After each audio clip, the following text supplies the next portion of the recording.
నాయకుడిగా ఉన్నాడు ఆయన మీద 11 ఛార్జ్ షీట్లు సిబిఐ, 5 ఛార్జ్ షీట్లు ఎన్ఫోర్స్మెంట్ డైరెక్టరేట్ వేసింది.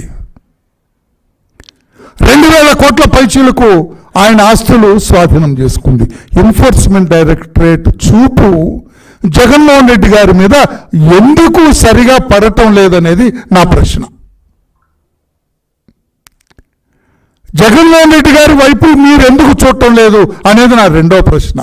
ఎన్ఫోర్స్మెంట్ డైరెక్టరేట్ మీ చూపు పడని సేఫ్ ప్లేస్లో ఉన్నారాయన.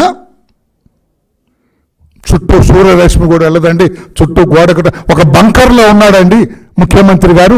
ఆ బంకర్లోకి వెలుగు వెళ్ళదండి, మా చూపు వెళ్ళదండి అంటారా? మీ ఇష్టం, సమాధానం చెప్తే బాగుంటుంది అనేది నేను రాష్ట్ర ప్రజలకు. ఎందుకంటే ముఖ్యమంత్రి గారు చెప్పారు జనరల్గా, వరలరామయ్య నువ్వు తప్పు చేసావని ఎవరైనా నన్ను ప్రశ్నిస్తే నేను తప్పు చేయటం ఏంటా?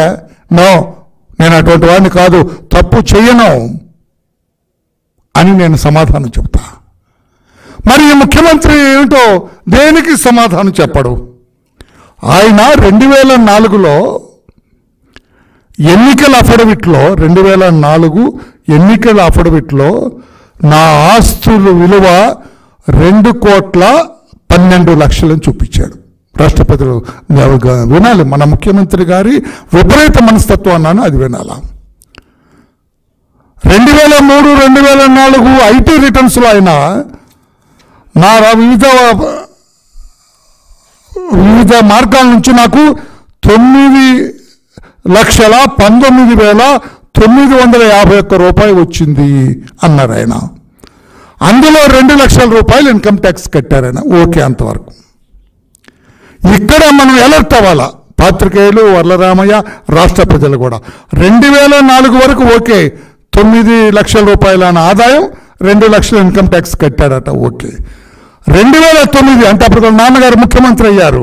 2009 ఎన్నికల అఫిడవిట్లో ఆయన స్వహస్తాలతో రాసింది 77,40,00,000.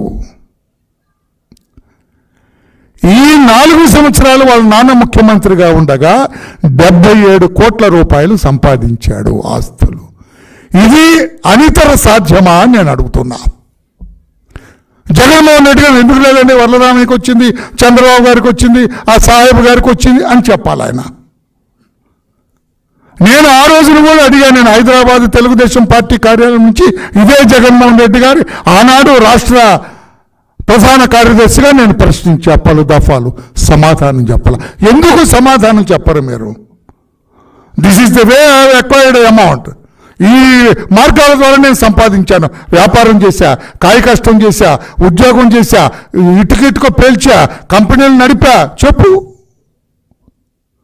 77 కోట్లు వచ్చినాయట, వాళ్ళ నాన్న ముఖ్యమంత్రి అట, ఎలా వచ్చిందో మాత్రం చెప్పడట. ఇది ఎక్కడ న్యాయం పాత్రికేయ సోదరులారా?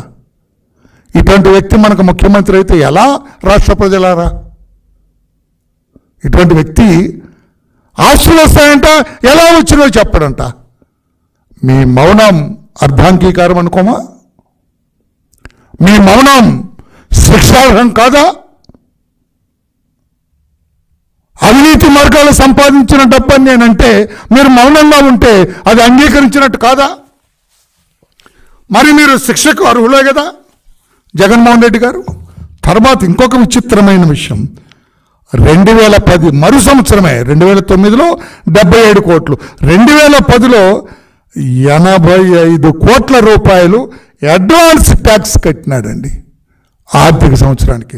2009, 2010కి 85 కోట్ల రూపాయలు అడ్వాన్స్ ట్యాక్స్ కట్టినాడు జగన్మోహన్ రెడ్డి గారు. నేను అడుగుతున్నా ఈ రోజున రాష్ట్ర ప్రజలను తెలుసుకోవాలనుకుంటున్నారు. మళ్ళీ ఎలక్షన్కి వెళ్తున్నారు కదా మీరు, మళ్ళీ ఓటేయండి అంటున్నారు కదా. నా పరిపాలన నచ్చితే ఓటేయమంటున్నాడు ఆయన. ఏంటిది? దీనికి సమాధానం చెప్పండి. 85 కోట్లు అడ్వాన్స్గా పారిశ్రామికవేత్తలతోటి టాటా, బిర్లా, అంబానీలతో పోటీ పడ్డాడు ఆయన. మన కళ్ళ ముందు 2004లో చిన్న ఇంటిలో ఉన్న వ్యక్తి మన కళ్ళ ముందే పెరిగి టాటాలు, బిర్లాలు, అంబానీలతో పోటీ పడ్డాడు జగన్మోహన్ రెడ్డి గారు.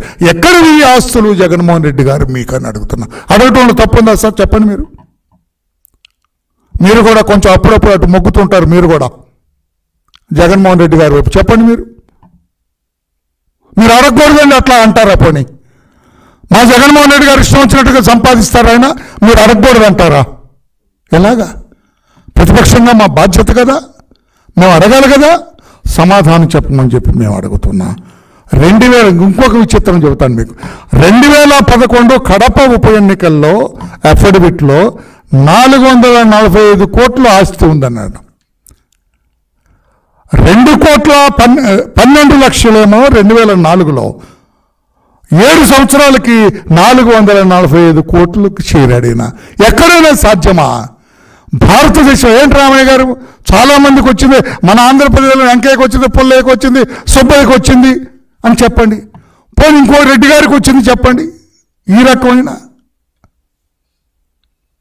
అందుకే సిబిఐ క్షుణ్ణంగా దర్యాప్తు చేసి 43,000 కోట్ల రూపాయలు మీ నాన్న ముఖ్యమంత్రితో అడ్డు పెట్టుకొని కొట్టేశారని మిమ్మల్ని అడుగుతుంటే మీరు సమాధానం చెప్పట్లా.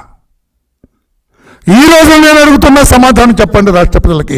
ఎలక్షన్కి పోబోతున్నారు, లేకుంటే మీరు ఒక తప్పుడు మనిషిగా చిత్రీకరణ అవుతుంది రేపు ఎన్నికల ప్రజాక్షేత్రంలో. నేనే ప్రజలను అడుగుతా, సమాధానం చెప్పని వ్యక్తికి మీరు ఎట్లా ఓట్లేస్తారని నేను అడుగుతా. రాష్ట్ర ప్రజలు కూడా సమాధానం చెబుతారా మీరు?